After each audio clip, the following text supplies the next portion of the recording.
नमस्कार. नवरात्राच्या पहिल्या 4 दिवसात आपण शैलपुत्री, ब्रह्मचारिणी, चंद्रघंटा आणि कुष्मांडा देवीचं पूजन केलं. आज आहे 5वा दिवस आणि या दिवशी पूजली जाते स्कंदमाता देवी. या देवीचं स्वरूप, पूजाविधी आणि महत्त्व जाणून घेऊ.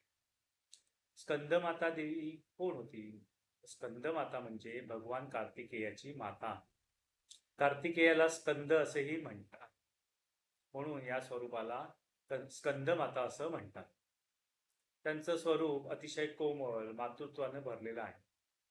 त्या कमळाच्या आसनावर बसलेल्या असून त्यांच्या 5 हातात कमळ, घंटा, तलवार आणि लहान स्कंद म्हणजे कार्तिकेय असतो. स्कंदमाता म्हणजे मातृत्व, प्रेम आणि करुणा यांचं प्रतीक आहे. तिच्या पूजेमुळे साधकाच्या विशुद्धी चक्राचं शुद्धीकरण होतं. भक्ताला आत्मविश्वास, प्रज्ञा आणि शांतता प्राप्त होते. ही देवी आपल्या भक्ताला बालकासारखं रक्षण करते.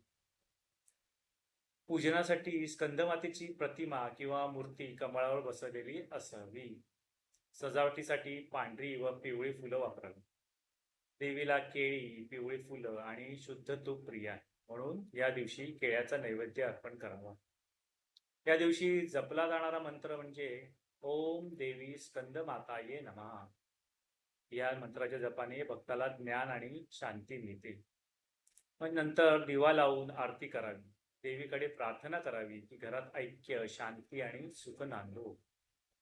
स्कंदमाता देवीचं पूजन केल्याने भक्ताला शांती, ज्ञान आणि समृद्धी मिळते. आईच्या मायेप्रमाणे ती आपल्या भक्ताचं रक्षण करते.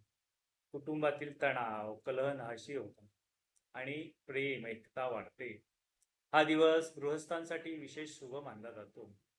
म्हणजे नवरात्राच्या 5व्या दिवशी पूजली जाणारी स्कंदमाता देवी ही प्रेम, माया आणि करुणेचं मूर्तिमंत स्वरूप आहे. तिच्या कृपेने आपलं जीवन शांत, समृद्ध आणि आनंदी होतं. जय माता दी, जय स्कंदमाता. धन्यवाद.